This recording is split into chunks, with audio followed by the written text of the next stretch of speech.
So, afternoon. Welcome back to my channel. This time it's going to be a Chelsea transfer update, and players that we have been linked to for the January transfer window.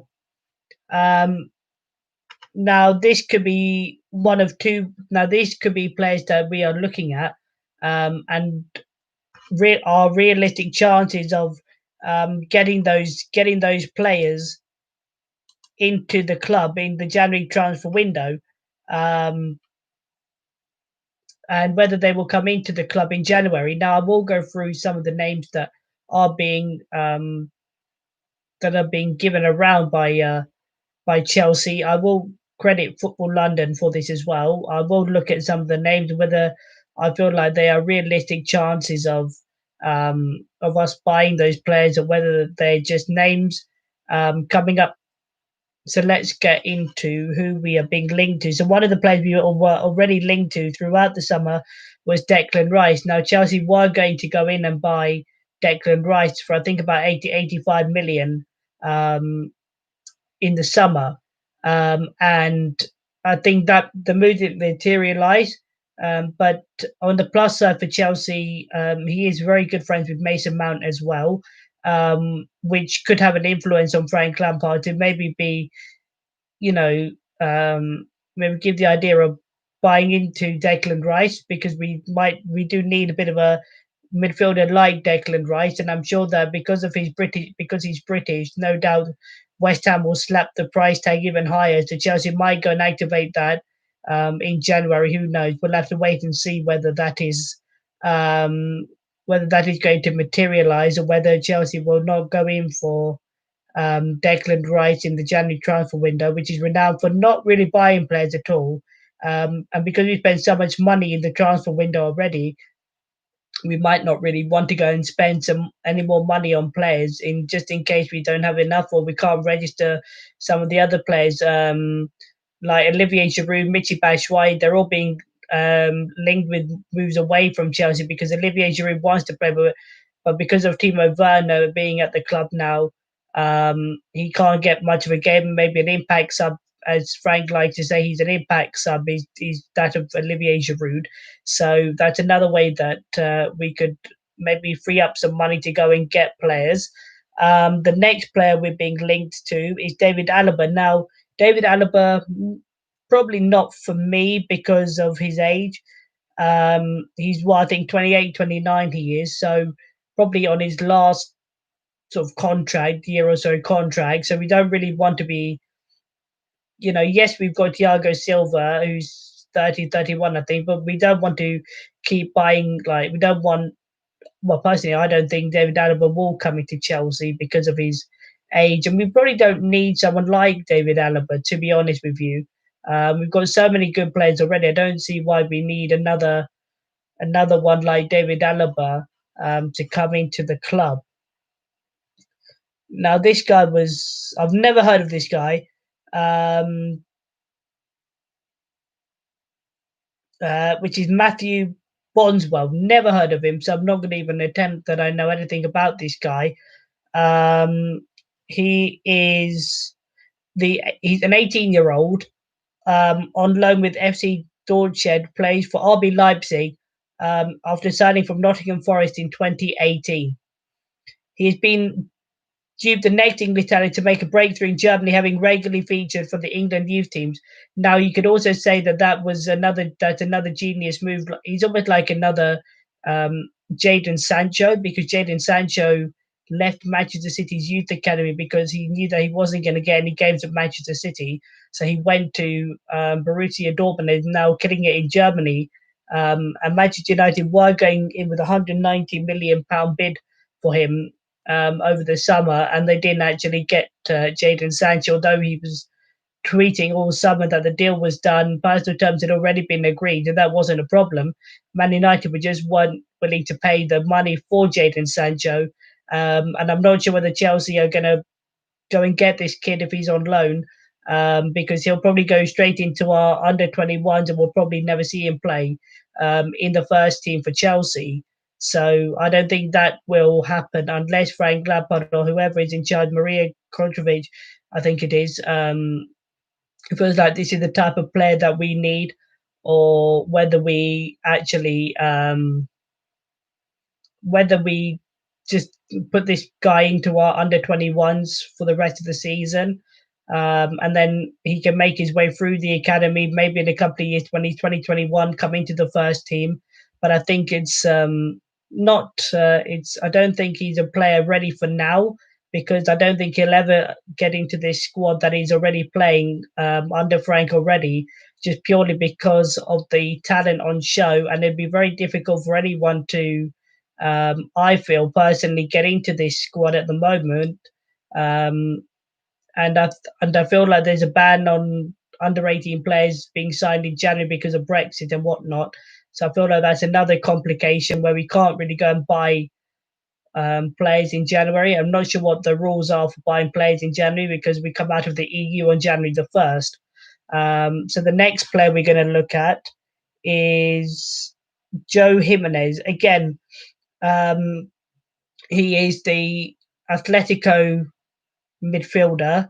Um, yeah, but they're keeping an eye on him. Although we do have players like Kurt Zouma, Thiago Silva, Rudiger, Christensen, and Tomori already at Chelsea, so they're just keeping an eye on him. I don't think they'll actually go and buy him unless Chelsea are planning a max exodus in the January transfer window, some of the deadwood as well, um, which would be, well, some of the deadwood that we actually don't need that is still here, the likes of Danny Drinkwater, etc., Michi Batshuayi, who probably don't have a future at Chelsea, if I'm being honest. Another really interesting name is in there is Deo Upamecano. Now, Deo Upamecano was being linked here and everywhere throughout the summer, so I have a feeling that he will be another name to be looking around again in the summer. So in January, the Blues could be. It says the Blues could be looking in and around at 50 million for Dale Upamecano. Now, I've not really watched a lot of Dale Upamecano, but from what I've seen at RB Leipzig, he looks very, very clumsy on the ball sometimes, and he looks like he's prone to a few mistakes here and there. So I don't really know whether he's going to be worth risking him.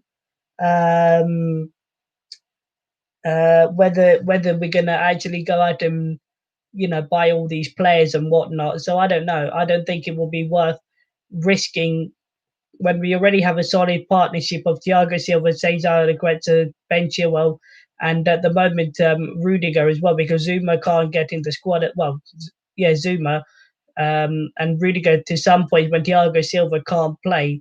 But I feel like that is another name that probably play at all, probably won't get to move. And that seems to be it. Let's have a look if there's anything else of interest that we can have a look at whilst we're here, whilst we're live. Um, Chelsea news. Let's have a look here. Let's see what else is juicy.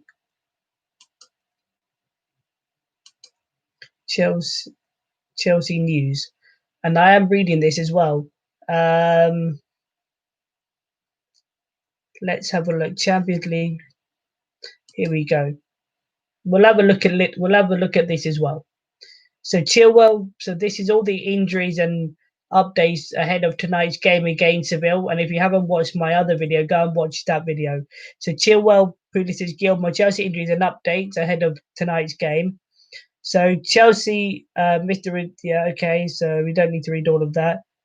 Billy Gilmore, so Frank has said, has now fully recovered from his knee injury, which has kept him out, which he suffered in July. So he's saying that he could get some minutes tonight on his return to the first team squad. So that's really good to see that Billy Gilmore is going to be coming through and playing some minutes tonight. Ben Chilwell apparently rolled his ankle in the 0-0 draw against Arsenal. So I feel like he'll be okay for tonight.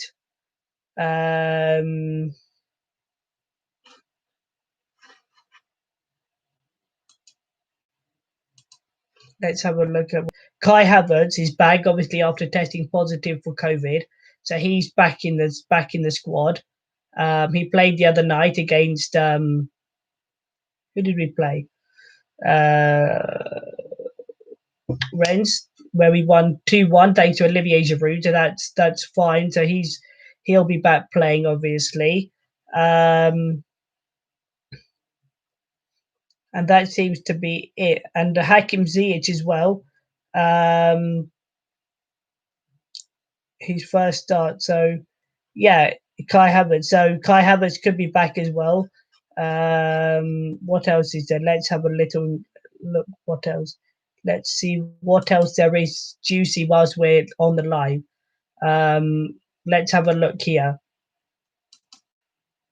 Hopefully, I can find some other bits of news.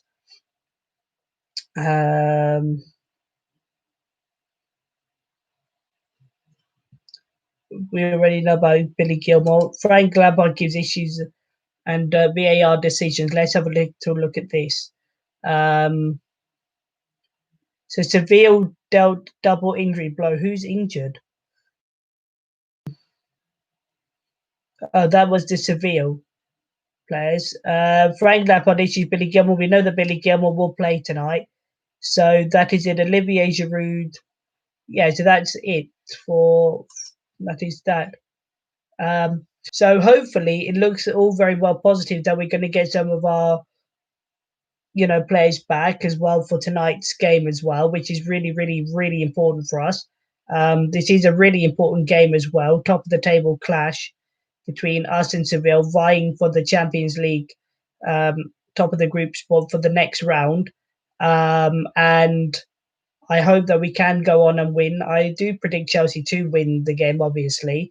Um, I think because last time we played out a nil-nil draw, I don't think we'll part the bus like we did against Jose Mourinho's side either, like he did at the bridge, dunk it out. Um, I feel like we have to we have to go in and we have to go at it for a long while. I think, if anything, I think probably Kai Havertz will cause a few problems. Ziyech will cause problems. Jorginho, Mount, Kante, Billy Gilmore in bits. It'll be really interesting to see his lineup, whether he rests, because the next two group games mean nothing because we've already qualified. So it's just a matter of giving players more minutes and everything else. And then the Premier League slog throughout December into January. So that's really important that we make decisions as to who plays when, who has a rest when, and everything else. So I feel like this is now coming to a point for a lot of teams as well, that they've really got to go through a lot of the graft and get through this bit of the thing. And we are also going to go through last night's results as well. If I can find the results as well, we'll go through that as well. If I can find last night's Champions League results, I will put them. I'll talk you through all of that as well. I know that's what people want to really hear about as well. I know like a lot of people don't do this, but I'm going to on my channel as well. So I feel like this is really, really important as well. Football scores and fixtures. So last night's result. So last night's results were Seville. Sorry, last night's results were um, Lokomotiv Moscow 1, Red Bull Salzburg 3, Atletico Madrid 1, Bayern Munich 1, Shakhtar Donetsk 2, Real Madrid 0, Inter Milan 3, Borussia Mönchengladbach 2, FC Porto and Manchester City drew 0-0, meaning Manchester City topped their group. Marseille beat Olympiacos 2-1. Atalanta FC Michelin was a 1-1 draw, and Liverpool got a 1-0 win against Ajax at Anfield. And then tonight's fixtures, obviously FC Krasnodar versus Rennes, Seville versus Chelsea, Borussia Dortmund versus Lazio, Club Brugge versus Zenit. Bloody hard to even pronounce that. FC for Vosnity versus Barcelona, Juventus Dynamo Kiev, Istanbul RB Leipzig, Manchester United Paris Saint-Germain as well. So those are quite some good games to get into as well. And I'm also just going to touch on last night's Portsmouth results as well. Portsmouth played up at Blackpool as well. Blackpool obviously beating Portsmouth 1-0 in League One as well. And another team I do follow as well, my local side, Sutton United, also winning 1-0 um, away at Woking. So we sit second because Torquay United did win that game as well. Did win their game last night as well. So obviously that is another way to keep. But it's looking like a really good season for both. Hopefully Chelsea can win tonight, make it 2 out of 3 of my teams that have won already. Um, yeah, so hopefully tonight should be a good game, and I'm looking forward to watching it at 8 o'clock. So until I do a post-match review or whatever, post-match review and post-match thoughts about it tomorrow, Friday, before the Leeds game at home, because I know that will come thick and fast. That will be interesting to see. So I'm out of here. Laters.